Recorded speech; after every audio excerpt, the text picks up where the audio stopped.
Hey Joe, Good morning. how are you, man? Doing all right. How you doing? Yeah, good. Time is it there? 6 a.m. Thanks What for time logging is it on, sir. there? Yeah, 6 a.m. too. Oh yeah. Yeah, Well, where? man, I saw the slots. I thought, all right, well maybe he's somewhere else. I'll just jump on this. So No, I just figured I'd leave some slots. So I've got shoots later today, so I thought I'd leave some early so I can, get things done. Um, right on. where are you?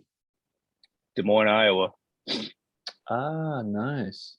Yeah, So yeah. it's good temperature up there, huh? No, it's horrible. It's already like I don't know. It's probably already 90 and humid right now. Oh, is it? Yeah, it's gross. Oh, It's wow. gross.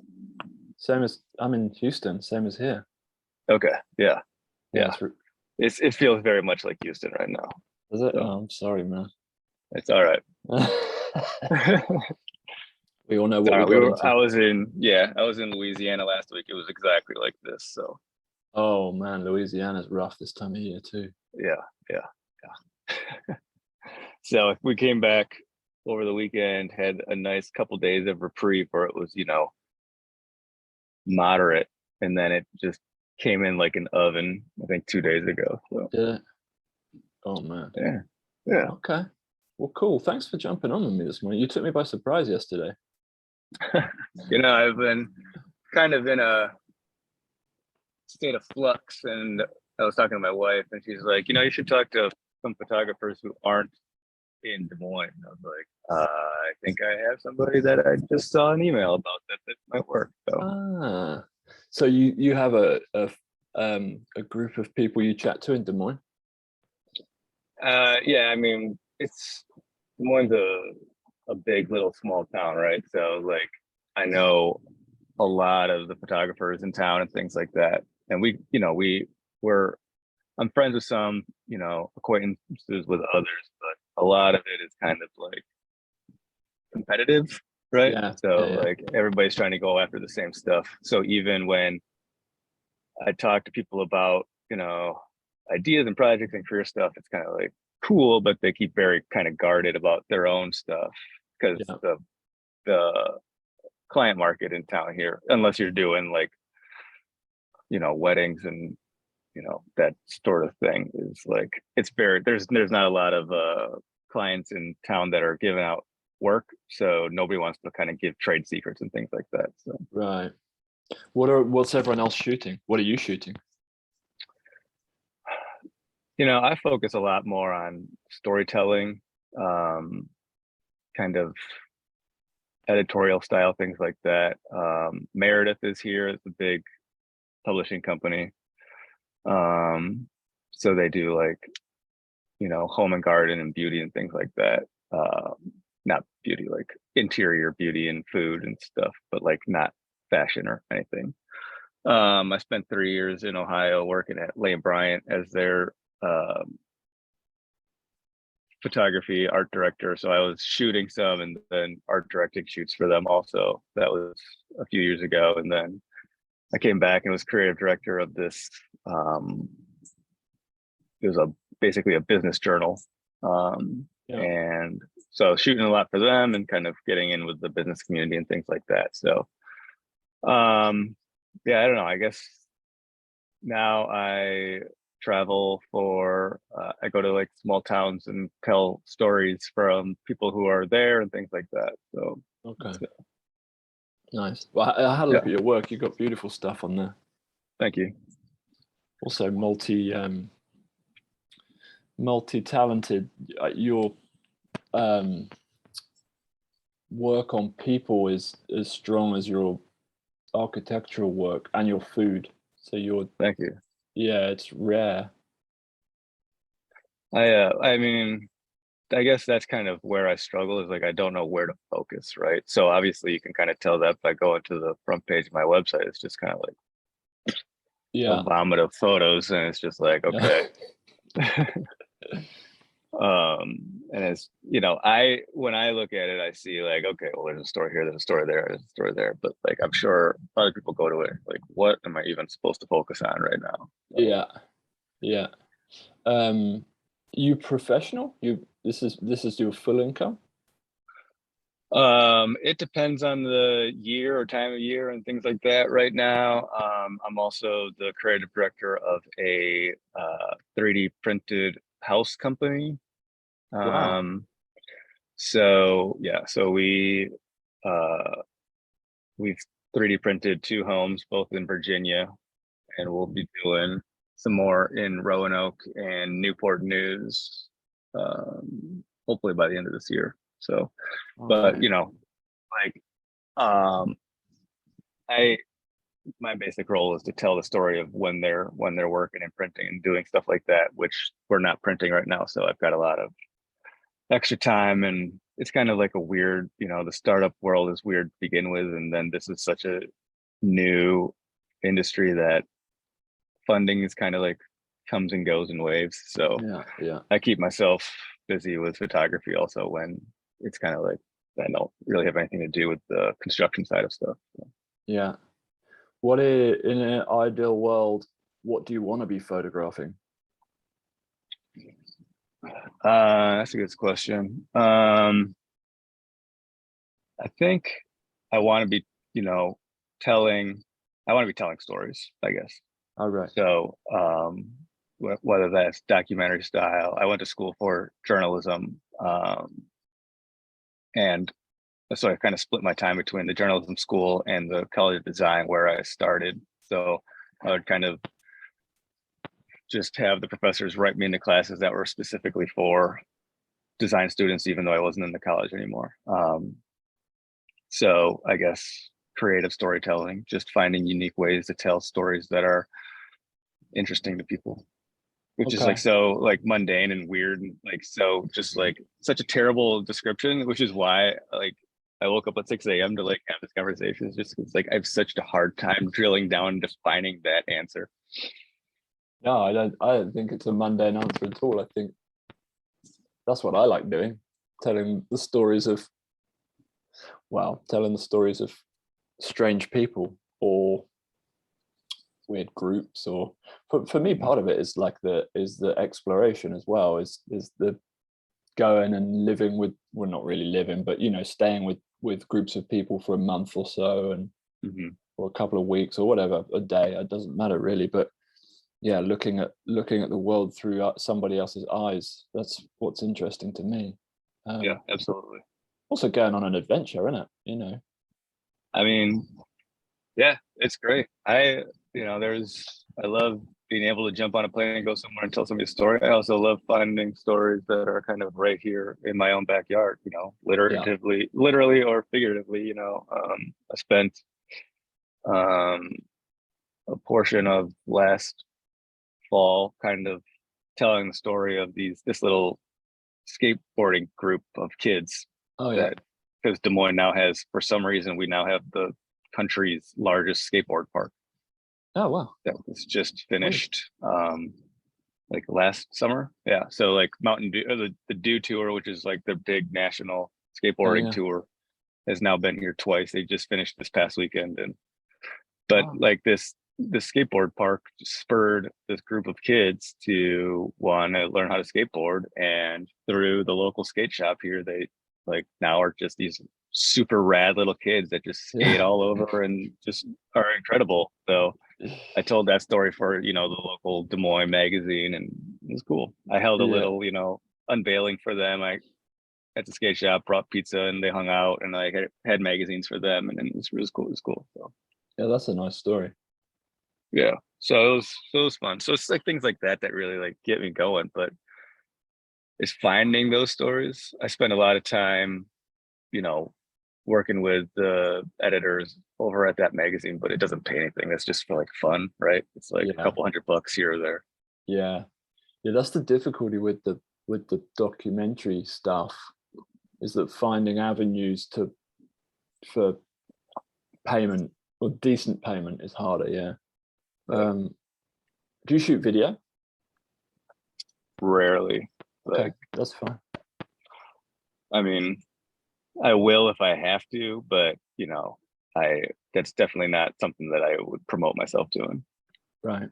Okay. When you sell photo work now, how do you do that? What's the process? I mean, I might as well just say like close my eyes and like hope for the best, right? I mean, that's Yeah. just it. I don't necessarily know how to. I don't know. More often than not, so like I'll go to a business or something like that and say, "Hey, I like what you're doing. Can I come and photograph what you're up to?" Yeah. And they'll say, "Yeah, that's cool," and then I'll shoot it, and they're like, "Oh, that's great. Here's some store credit." It's like, "Oh, okay, that's Oh, not really cool. what I had in mind." But so like I was thinking about that actually yesterday as I was kind of after I sent you that link to my site, I was like, I was kind of going through there and looking at it and going, God, this is just everywhere. But there was one story, I'll pop it into the thing here that I think really turned out Yeah. really beautiful. Yeah. And it's Yeah. just like I want to be able to do something with this, but I don't know. Um, I don't know what to do with it or who to talk to about it. It was for a local fly fishing shop. I just tossed it in the chat. Oh, yeah, I see it. Um, Hold up a sec. Oh, yeah. Man, that's nice.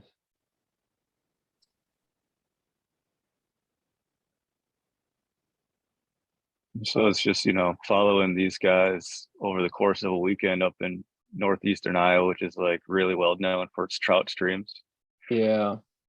And then trying to figure out how I can use that. Like obviously, they use these for their material and things like that, or Yeah. but I feel like this is a tight enough story. I'm hoping you can tell me if I'm wrong or on the right track, but like of someone something that I could put together and like send out and say like here's the general idea of like what I could do for you, Yeah. or like like magazine work or something like that, just to show like, hey, you don't have to run these photos, but this is the Right. style that I shoot and I'd love to shoot for you. Right. Okay. Yeah, I see what you mean. It's really nice work too. And you're making enough images as well. Like Mhm. then it's not thin. Yeah, it's nice. I And so I I'm certainly sure it could get tightened up a bit too. Is kind of Yeah, I don't think you need to necessarily. Normally editors like to see a gallery of 20 or 25 images. okay. But I mean, what I haven't counted actually, so I think you're probably over, but not by much. So it doesn't. Mhm. I mean, if you're around 30, I think that's fine. But I think if you're over that, then the worst thing that will happen is they won't look at the last few. Okay. Yeah. They won't get angry. These are beautiful. Um, Wait, where did my Zoom go? Okay, so I think for that, there's two markets, I think, in terms of publishing or selling. In fact, for all of your work, there's two markets. What the first market is the documentary, the magazines. Mhm. So that is your storytelling market. And the other market is private business. So that's your fishing shops and your um, I don't know, maybe clothing outfitters and those types of people who would buy it for promotional or advertising or Mhm. to prop up their own brand. For the first market, the documentary magazines, you need to pitch it to them. The question you need to answer is, what is different about this group of people you spent time with? Like when you send it to that magazine, you need to tell them why they should care about those people. So like, Mhm. for example, maybe they're all connected because they have like this is a this is a dark one. Maybe they have like past trauma and Mhm. fishing binds them together and they find healing through it. Sure. That's a narrative frame. Or you know um, um, I don't know, maybe they live in a community together, or I'm not very good on my examples this morning. But you get what I'm saying. It's early. Yeah. You need that. You need that narrative hook for the documentary. Yeah. To pitch it to private business, you don't. You can just pitch it as it is. Yeah. Okay. And the for pitching to documentary, finding that narrative hook doesn't necessarily, for me, it doesn't necessarily. I don't necessarily have it in mind when I go out to shoot. Sometimes I think probably we're all the same. You get drawn to a topic just because something about it interests you and you don't know what yet. And you start to dig in and you spend time with those people. And then over maybe even like I don't know, a week or a month later, you're like, oh shit, that's what was interesting about that. That's what the story is about. Right. I was talking to a guy yesterday on one of these calls, and he's an older dude, he's 60 odd, and he works out of Park Cities. And for years and years and years, he's been photographing just landscapes. Now he's like, I want to publish all these landscapes, but I don't know how. So for him, it's the same question. It's, well, why are you photographing landscapes? What are you saying here? Mm-hmm. What's the story? For him, it's really hard because, you know, there's no people in the landscapes. None of them relate to each other really in any sense, except for he's the one that took them. Sure. So for him, it's like it's a difficult question. And the question for him was, you know, why are you always drawn to these places with no people? That's a hard one for him to figure out. That's you, interesting. I was actually just having that conversation last week with a friend of mine, because a lot of times, a lot of stuff that I post on Instagram is like, it's not landscapes, but it's stark scapes void of people, right? Yeah. Where it's just like, and that's kind of like sometimes stuff that I'm drawn to. And it's kind of like, what am I trying to tell myself? Or what am I, you know, like, what am I trying to portray with photos like that? Like, but it's not, like I said, it's not like landscapes. It's not like beautiful shots. It's like right now I'm looking at this like telephone pole that goes up in my backyard. And I'll sit out here all the time and just look at it and be like, oh yeah, the light looks really nice on that. And just like photograph it. Like, yeah. I don't know. Yeah. I am definitely drawn to stuff like that, but I can definitely sympathize and relate to that guy, because it's like, I have all this body of work. What am I going to do with it? Yeah. Like, I just like keep on like just like shooting. It's just like, No, I think you're in a good place. I think it's true for looking at all of your work. With your work, you can make a really nice split between. My work doesn't split like this, so you're at an advantage, because I can't do or don't do or have never learned to do the nicely polished food or architectural photos too, which really appeals to private business or commercial work. Mm-hmm. My documentary stuff, it's a bit too well, I have the documentary portion of photography nailed, but I don't have the private business portion of photography nailed. So I think, but you seem to. So you could make a split where you're using your polished images of food or people or architecture for income, because the income is better on that side, honestly, right. Initially. And then you're making your stories on the side, and then you're building your story publication up over time, and hopefully they begin to even out, you know. That would be advice, I would say. Okay. Or a thought, an avenue. And again, I think you have to stop me if this is not interesting. No, it is. It's interesting. Like, honestly, like in my brain is what I'm processing is like, I know the phrase commercial photography. I know the phrase editorial photography, but sometimes I'm like, how do I like some of it obviously like, okay, this is commercial, this is editorial, but like a lot of the stuff that I'll like do is, I don't know, I feel like this is both commercial and editorial. So it's like Oh yeah, putting those buckets together, you're just going, okay, shit, I don't know where to put this one.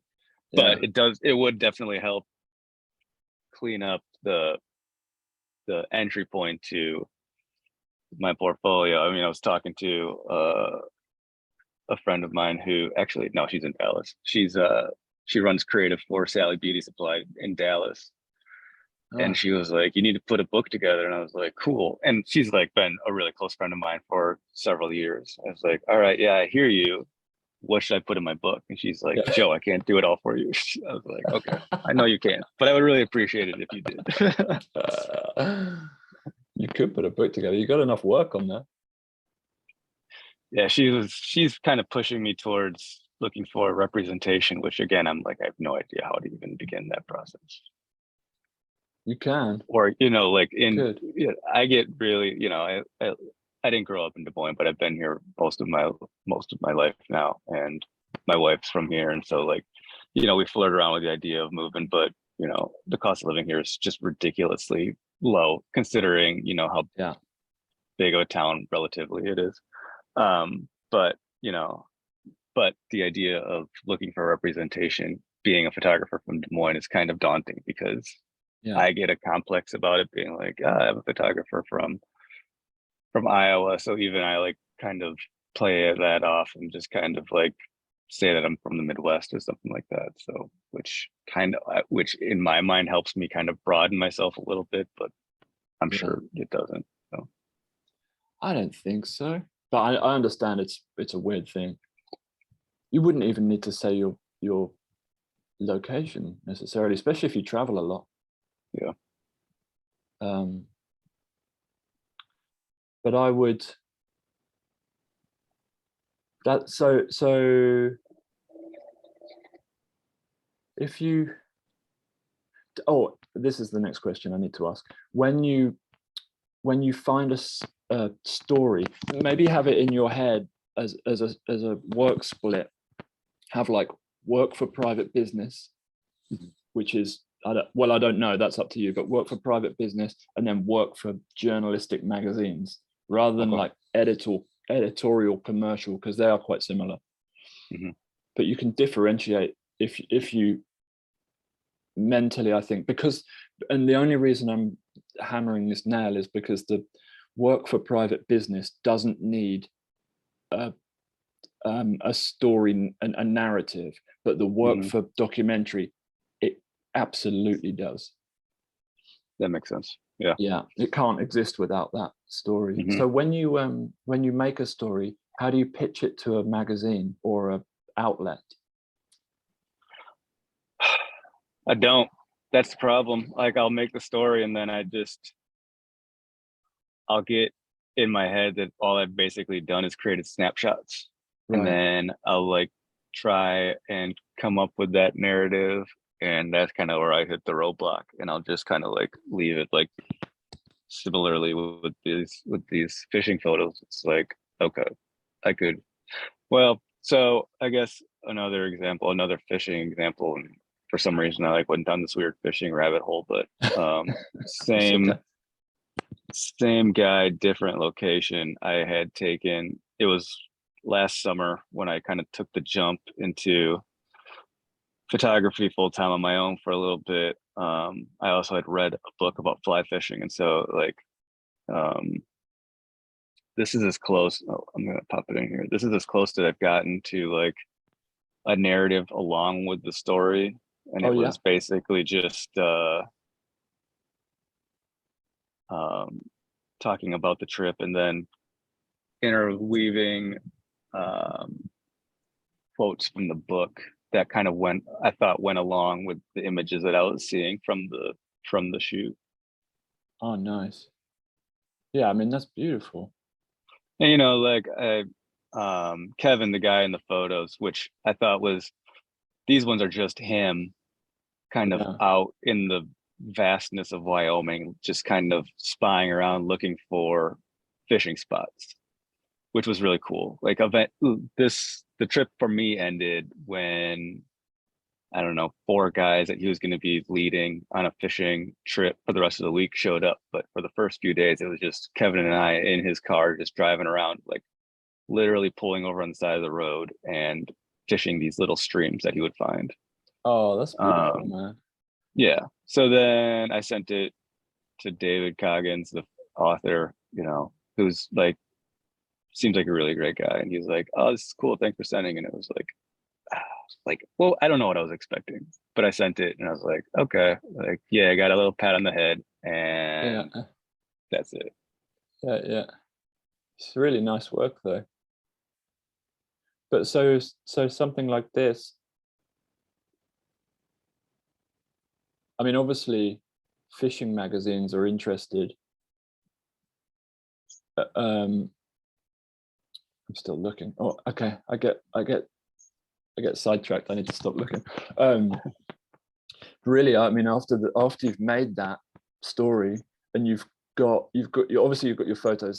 That seems to be the easy bit for you. Mm-hmm. Then you find your story frame. You answer, what is this about, basically, and then you make a list of magazines that potentially could be interested, and then you start just emailing it out. And when I email a story out, I probably email 100 or so of those magazines. And a place you can look for, do you have contacts, magazine contacts? Not really. Okay, I can solve that really easily. The way to find them is use a website called agencyaccess.com. It's going to change your world. I hope. You're looking at it. Sure. So it's like, it is a subscription. It's like 20, I don't know, $25 or something. Maybe you can get it lower. It's a monthly subscription, but basically it's a database of global magazine contacts, editors and buyers. So, and I use it myself, and I know on there, for example, you've got, there are fishing magazines on there. There are park magazines. There's, Outsider or whatever, kayak magazines. Maybe they'd be interested in your stuff too. Mm-hmm. But so long story short, you'd make your images, you'd make your story, your frame, and then make yourself off of that website, download it allows you to filter for the types of people you're looking for. And honestly, what I do is I sign up for the North American magazine list, and I just download the whole thing, and it's 10 or 20,000 contacts, and then I'll end my subscription pretty fast. It's a little sneaky, but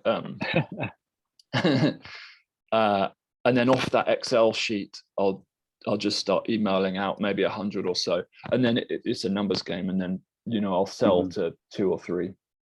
Okay. And in that email, when you're introducing your work, be really clear about what you're trying to do. Say, "Hi, I'm Joe.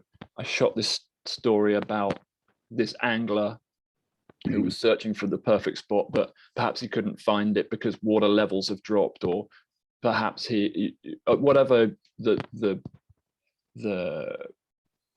kernel of that story is about." Really simple email. Here's the images. Here's the story. I'm looking to publish this, or would you like to publish this? Would you like to buy it, Joe? Done. An email 100, bang out 100 of those emails. You can to bang out those 100 emails. You can use what I use, Mail Meteor, which connects to Gmail. Okay. I think it's mostly free, or it's like $5 a month or something. And it allows you to just email straight off a Google Doc. So you only have to hit send once. You don't have to write 100 emails. Okay. And it doesn't look like spam because it's not MailChimp or something like that. It's directly from your Gmail. male Right. meteor. Male media or meteor? Meteor, like an asteroid. Okay. Got it. Meteor. Oh, there it is. Okay, got it. Pretty good. So that's how I do it. Okay, that's a good idea. Yeah, because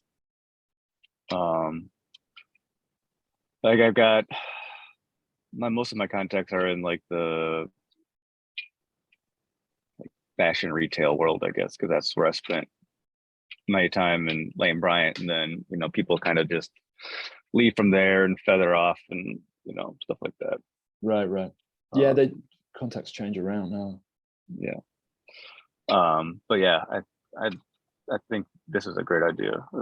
This is incredibly helpful to that agency access website. They are amazing. They are a game changer. And like the numbers game is also just something that has always like played in my head where up until literally like 2 minutes ago it was like, I know that I need to send this out to this many people, but I don't have that many contacts to send it out to. Like I realized that like I know what the answer is. You're gonna hear way more no's than you are yeses, but like I need to have the numbers for the no's to get the yeses, right? So yeah.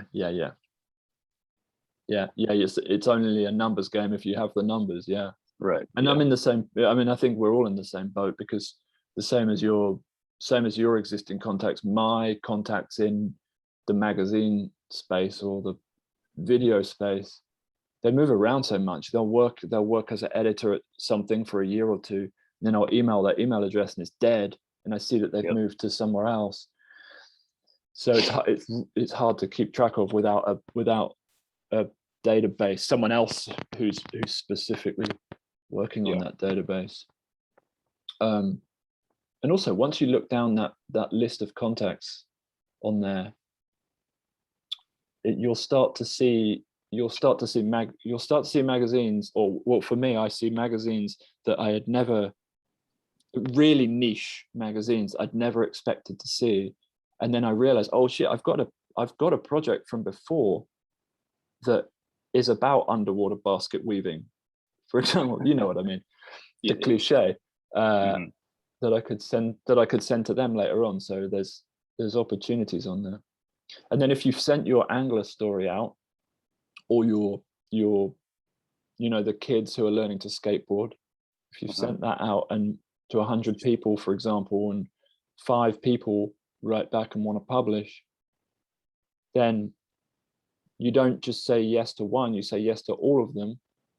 You just make it clear that it's a non-exclusive license, and you sell it 5 times rather than one, which is, I mean, yeah, that the pricing changes on that though, right? only if they negotiate. Yeah. Doesn't have to. Yeah, of course, I wouldn't recommend dishonesty, but it's your content, right? So you charge whatever you can. Yeah. That actually parallels pretty nicely with it. I went to an artist lecture last night at the Des Moines Art Museum here, and it was about who owns images. Yeah. So that was, like I shot that. The fishing story is much easier because we were all under the agreement that I was shooting these for telling my own stories, but the skateboarding one being already published in a small city magazine, it's like, to me, like my brain doesn't think, oh, I can resell these. To me, it's Right. like, okay, this story's been published, now it's just goes to the pile of, I'll put it on my website and that's where it's going to live, and I'll never do anything with them again. I would say you could repitch that to new contacts if you, well, absolutely, you can resell it at 100%. I guess a good analogy is, how do you think Getty do it? Yeah, they don't drop their price after one person makes a download. true. is an NFT less valuable if more than one person buy it? Mhm. What about, yeah, anyway, there's still value after you've published once, for sure. Absolutely. Like you've got photographs of politicians on there as well. Mhm. And they're beautiful. I would imagine if you've got a photograph of, well, you got images of Biden and Obama. I think if you put them on, for example, a stock site like, or what's a good one, like Getty or something like Mhm. that, I would imagine they'd just keep selling and selling and selling.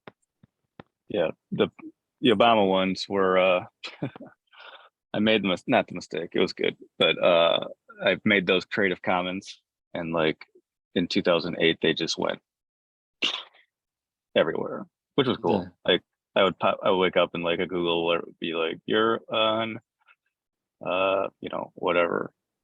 There was places all over, big and small, that were picking them up because they were available for free. I was like, I think I may have done a disservice to myself by doing this. Cool, my Nah. name's out there, but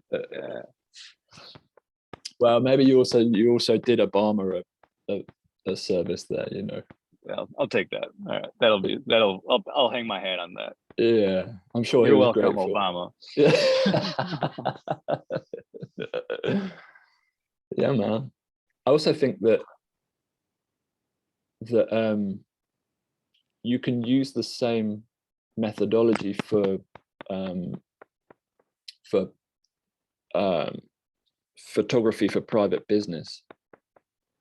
So in both instances, in the photographing for documentary, photographing for private business, all you're doing really, it's a bit of marketing. All you're doing is you have a, if you'll forgive me for sounding for boiling it down so harshly, you have an offering, which is your photos, and it has with documentary it has a story, with commercial it doesn't. You have an offering, and then you're just finding people who that thing is interesting for. Mm-hmm. And then you're just emailing enough of them to find the ones that have the money to pay. Right. Really. So with your photographing for business, I feel like you're in a really nice position to make a lot of money. Which do you prefer shooting, food or real estate? I mean, that's a tough question. I love the process of the food shots because of I love watching like the art directors and food stylists and everything make that all come together. But from like the perspective of shooting it, it's like such a long day because Yeah. it's just you're sitting there and waiting for them to like zhuzh a piece of lettuce. Yeah. From a real estate standpoint, like when I first got to school, I wanted to be an architect and then like talked myself out of it. So to me, architecture photography is a way to kind of make myself involved in that world, even if I can't design buildings. Yeah. But the feedback that I've gotten from architecture firms, at least around here, is that, oh, we've got our architecture photographer, like we know who we use, like we'll use you for like other things or whatever, what have you. So Oh, I think interesting. that I think that while I like my architecture shots, I think they're not, from what I've gathered from people who I've talked to at these agencies and shops, they're not the style that they want to use. It's not like, it doesn't look like an artist rendering where I have brought in 3 specific people to kind of like walk through the space. Oh, okay. So it's like, which I hear, but it's also, I know photographers who work specifically in that space, and that's what they specialize in and they focus on. And it's like great, like very happy for them, but it's, you know, so I guess what I'm trying to say is when I think through like, okay, I want to work with some architecture firms, I try to like go to that storytelling mode, right? Of like, I think your building or whatever the design was is beautiful, but how can we tell the story of that space? And it's like, and do they want something like that, right? So like in my head, I want to say, okay, let's go and I'll shoot inside, outside, people interacting with the space and things like that. And it's in my head that seems like a good idea, but to the firm, it's like, yeah, I don't know if we really need that. Right. Okay. All right. So let's use the food angle then. Also, maybe it's an easier example because there's more restaurants in the world than there are architecture firms. Mm-hmm. But you could, well, you already have it. You have a gallery of food images on your website. If you thought of an offering for restaurants, so for example, like, does your menu need reshooting, or do you have a new chef that wants to showcase his stuff? Probably a menu reshoot is the easiest one to understand for a restaurant. Mm-hmm. And then part of the offering is you bring your own stylist. You subcontract a stylist, and you make sure you account for that in the fee, of course. Mm-hmm. Then what I do is I have a virtual assistant, or you can find them on Upwork or whatever, a data researcher, and you say and they work for $20 for 100 contacts. So I say, I would like you to make me a list of 100 contacts of restaurants in X city, Des Moines. Mm-hmm. And it doesn't have to be Des Moines. If you think Des Moines is saturated, you could pick a city that's close by you. Mm-hmm. And then the same thing again. You write your offer email. Hi, I'm Joe. Here's my gallery of food images. I've been making menu reshoots for restaurants around America. I'll come along with my stylist. My fee is X. Would you like to have a phone call? And then you bang that email out to 100 restaurants. I would imagine one or two will say yes. You do that every week. You do 1 or 2 restaurant shoots a week, for whatever your fee is. And I feel like what you've done there is you've made an offer that doesn't require any cognitive load for you. Mm-hmm. It's easy to bang out in a day. You're good at it already. It's a skill you already possess. It could earn you a quite nice base amount of money, which then you can use to go and shoot stories. Mm-hmm. So you said that was Upwork? Yeah, I find those VAs on Upwork. Yeah. Well, you could do it yourself. You can manually, make your own list of restaurants, or whichever industry you're looking to work within. I think I'm just using food as an example for you, but I do think it's applicable. I think your food images are amazing. Thank you. And then over time you work your way up. If you've shot 10 restaurants, 10 like kind of small restaurants, then you can move up and begin to reach for the Michelin stars or whatever and charge more. And if you, all of that is to say is, if that is interesting to you. If it's boring and doesn't light you up, then it's maybe it's not useful information. But when I was looking at your work, I could see that split. I could see that shooting restaurants or architecture is an easy route for a fair amount of money, I'd say. Okay. Yeah, that's helpful. Maybe. I do it too. So I shoot my own documentary stuff. My commercial niche is medical. Okay. So my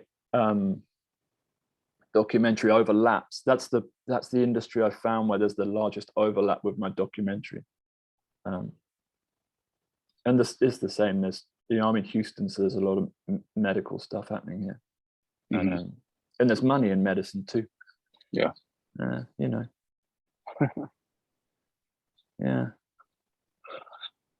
There you go. Okay. This has been, I'm glad I woke up for it. This is good. I hope so. It's all about that. intersection of also what you're interested in versus what is possible versus what's going to bring in money. Right. Well, that is definitely the challenge, that, and then just like getting over my own just mental roadblocks of being like, I'm not gonna email these people, or like the idea of putting yourself out there is just something that I've always just been like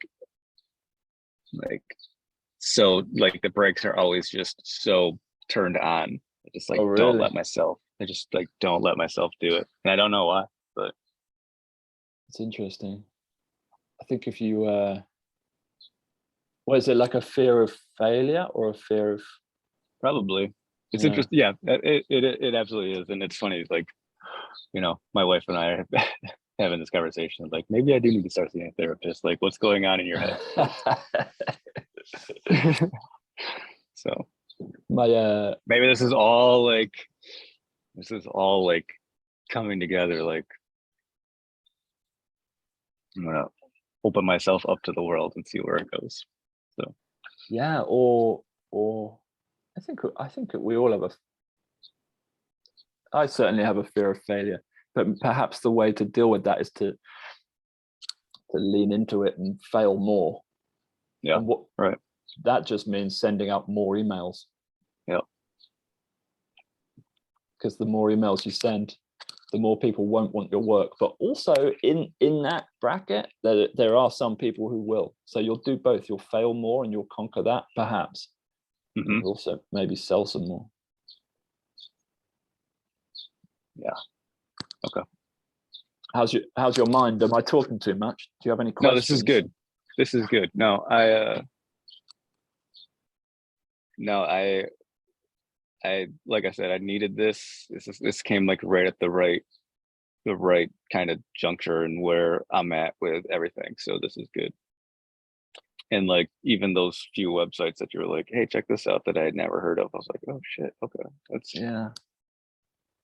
because like the context thing has always been just like, that's one of the roadblocks is, I hammer the same people who I know personally over and over, and they're like, yeah, okay, like you're on the list, but we've got it's Des Moines, and there's like we're getting 90 emails like this every day from people that we know personally. So yeah.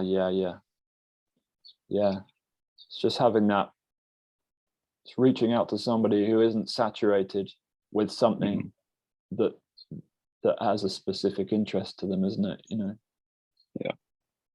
But that list will help, because honestly, I would say that even though there's a lot of photographers in Des Moines, all chasing the same clients in Des Moines, I would say there's probably not that many photographers from Des Moines emailing work to Time magazine.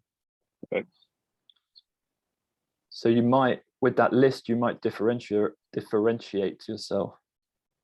Yeah, that's exactly what I want. You know what I mean? It's like, yeah, I want to be able to find a way to differentiate myself for sure. So, and yeah, I mean, a lot of the photographers I know that are, that I would say are successful here in town, they all just shoot for Meredith. They're basically full-time Meredith employees, but they're technically, contract photographers. Right. So it's like, I assisted a guy here for several years, and he didn't want to put himself out there beyond that market. So it was always like, and on the flip side, I don't want to be that person that's just pigeonholed into like one thing. Yeah. Do you have any friends that are writers, like journalistic writers? Yeah. Do you? Mm-hmm. Next time, here's a suggestion. Next time you're thinking about a photo story, a documentary photo story to pitch to a magazine,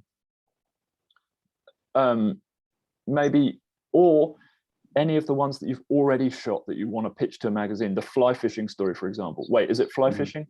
Mm-hmm. Okay. Oh yeah, I see it. Fish camp. Maybe ask one of your journalistic writer friends to take a look at it, take them for coffee, whatever, or a phone call, and ask them how they would frame that story. Ask them what they think it's about. And the only reason that I say that is, well, there's two reasons. Sometimes when we're photographers and visual people, we just go down the visual rabbit hole. I'm the same. Like I'm like, it's interesting because it looks interesting. But from a narrative standpoint, it needs that story as well. But the second, sometimes we need somebody to bounce ideas off, to like talk through, like, all right, well, why am I interested in this? Why was I drawn to this? And like a therapist, but a writer. But those journalistic writers are so well trained. That's what they do. That's all they do. They're so well trained to figure out what is that narrative about. So maybe every time you make a photo story, a documentary photo story, run it past one of your writer friends and say, what do you think this is about? And they'll basically tell you, I would imagine. Okay, that's a great idea. Yeah. And then it will help you. It will help you write that pitch email. All right. Yeah, I got an asshole that's an amazing writer friend of mine. Yeah. He'll just love me coming to ask him for help. So. Well, that's it as well, isn't it? Part of it. Yeah, they're all arrogant bastards, so they'll. Yes, they are. They'll want to tell you what your own work is about. Yeah, right. He'll just relish in that opportunity. Yeah. He'll come up with something that's totally inappropriate that I can't use, and then be like, "There you go, I did it," and then walk away. Oh well, yeah. Okay. Maybe not helpful, but no. All right, man. Well, this has been really helpful. I really appreciate it. No worries, man. Definitely, like I said, what I needed right now. So I hope so. Yeah, I'll let you digest it all. Stay in touch though, man. I'd like to, shoot me questions in the future or whatever. I'd like to see how you get on. Yeah, I will. Absolutely. And I know you just launched that new site off of the Creative Method, or the Drone. How do you pronounce that? Drone. Yeah. Yeah. Yeah, I think I'll switched it up. Re-up on that. Oh yeah, man. You'd be welcome. It'd be nice to see you in there, but no pressure. However and whenever, it's all open for you. Sounds good. Well, again, I appreciate it. Good luck with your shoots today. Thanks, bud. Yeah, good luck. See you soon. All right. Thanks, man. Talk to you soon. Mate. Bye. Bye.